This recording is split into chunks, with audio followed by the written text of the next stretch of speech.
بعد أعوذ بالله من الشيطان الرجيم بسم الله الرحمن الرحيم إلا الذين يصلون إلى قوم بينكم وبينهم ميثاق أو جاءوكم حصلت صدورهم أن يقاتلوكم أو يقاتلوا قومهم ولو شاء الله لسلطهم عليكم فلقاتلوكم فإن اعتزلوكم فلم يقاتلوكم وألقوا إليكم السلام فما جعل الله لكم عليه سبيلا. قرآن کریم کا 5واں پارہ سورۃ النساء آیت نمبر 90. اس آیت سے پہلی آیت میں اللہ نے کفار کا تذکرہ کیا تھا کہ وہ لوگ چاہتے ہیں کہ تم بھی ان کی طرح کے ہو جاؤ، ان کے ساتھ مل جاؤ، ان کی طرح کے کام شروع کر دو، یعنی دین اور اسلام کو چھوڑ دو اور وہ تمہارے دوست بن جائیں.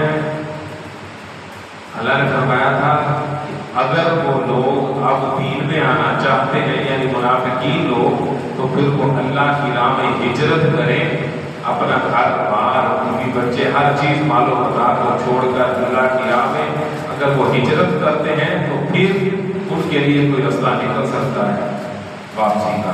ادروائز فَإِن تَوَلَّوْا فَخُذُوهُمْ وَاقْتُلُوهُمْ حَيْثُ وَجَدتُّمُوهُمْ، پھر جہاں بھی ان کو تم پاؤ قتل کر دو اگر وہ نہیں پلٹتے. تو یہاں اللہ نے فرمایا إِلَّا الَّذِينَ يَصِلُونَ إِلَىٰ قَوْمٍ بَيْنَكُمْ وَبَيْنَهُمْ مِيثَاقٌ، سوائے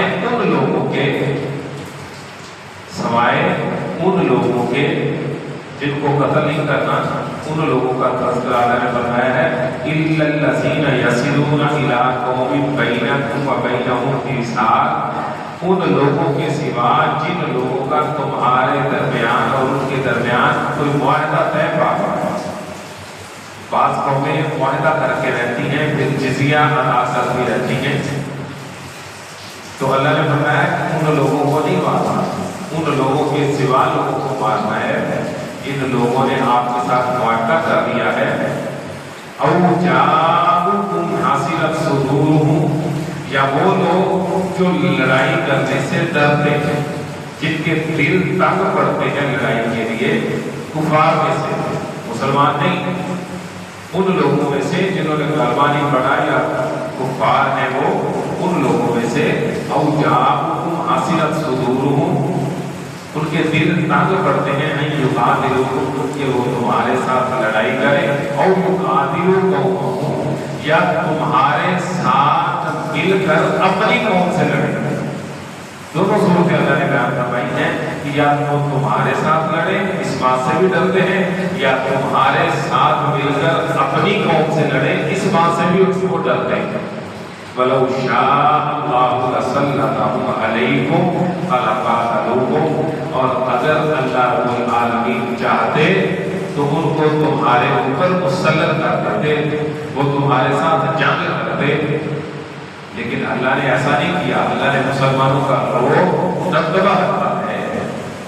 فَإِنِ اعْتَزَلُوكُمْ فَلَمْ يُقَاتِلُوكُمْ وَأَلْقَوْا إِلَيْكُمُ السَّلَامَ، وہ لوگ جو اس بات سے اعتراض کرتے ہیں، جو کنارہ کشی کرتے ہیں لڑائی سے، فَلَمْ يُقَاتِلُوكُمْ، اور وہ لڑنا نہیں چاہتے، وَأَلْقَوْا إِلَيْكُمُ السَّلَامَ، اور وہ تمہاری طرف سلامتی کا صلح کا پیغام بھیجتے ہیں. فَمَا جَعَلَ اللَّهُ لَكُمْ عَلَيْهِمْ سَبِيلًا، پھر تمہارے اوپر لڑائی کا کوئی رستہ باقی نہیں بچتا. اس ضمن میں فتح مکہ کا ایک واقعہ آتا ہے جب نبی کریم صلی اللہ علیہ وسلم فاتح بن کر مکہ میں تشریف لائے. اب نبی کریم صلی اللہ علیہ وسلم کو اپنے اوپر، اپنے صحابہ کے اوپر کیے ہوئے سارے ظلم و ستم، ساری زیادتیاں یاد تھیں،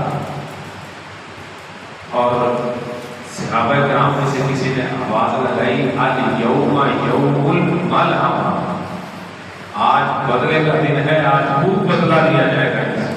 کیوں؟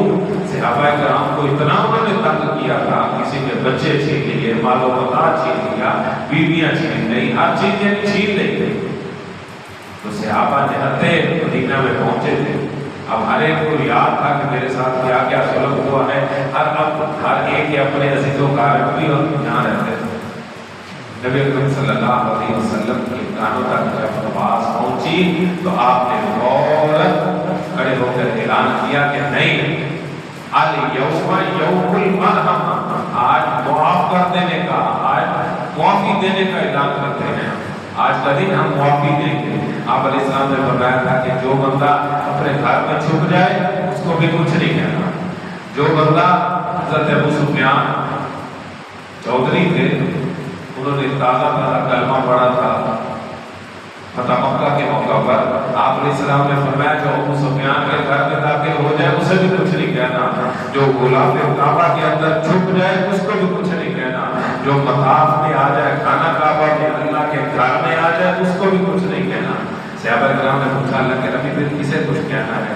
آپ علیہ السلام نے فرمایا جو تلوار اٹھا کے آ کے ہمارا راستہ روکنے کی کوشش کرے اسے کچھ کہنا ہے، ادروائز سب کو معاف کر دینا ہے۔ پھر آپ نے کچھ لوگوں کے نام بھی بتلائے تھے کہ ان کو کبھی معاف نہیں کرنا، آپ وہ خانہ کعبہ میں آ جائے، کسی گھر میں چھپ جائے، وہ 3-4 دن اس کی تفصیل آگے آئے گی۔ بہرحال یہ تفصیل ہے کہ اللہ نے مسلمانوں کا رعب اور دبدبہ رکھا ہے کفار کے دل میں، وہ اس بات سے تنگ ہوتے ہیں۔ آج بھی کفار جو ہیں وہ مسلمان لڑنا نہیں چاہتے ہیں، کیوں؟ ان کو ہمت نہیں ہوتی کہ مسلمانوں کے ساتھ لڑیں، کیوں؟ اللہ نے رعب اور دبدبہ رکھا ہے۔ آج کے تناظر میں ہم غور کریں تو باتیں بہت ساری سمجھ آ جاتی ہیں، لیکن جو یہودی ہیں یہ خصوصی طور پر جب سے یہود شروع ہوئے ہیں حضرت یعقوب علیہ السلام کی آلات سے، تب سے یہ سازشی ہو رہے ہیں، مسلمانوں کو تنگ کرتے رہے۔ تو یہ باتیں ہمارے سمجھنے کی، اللہ تعالیٰ ہمیں سمجھنے کی اور عمل کرنے کی توفیق عطا فرمائے۔ وعلینا الا البلاغ المبین۔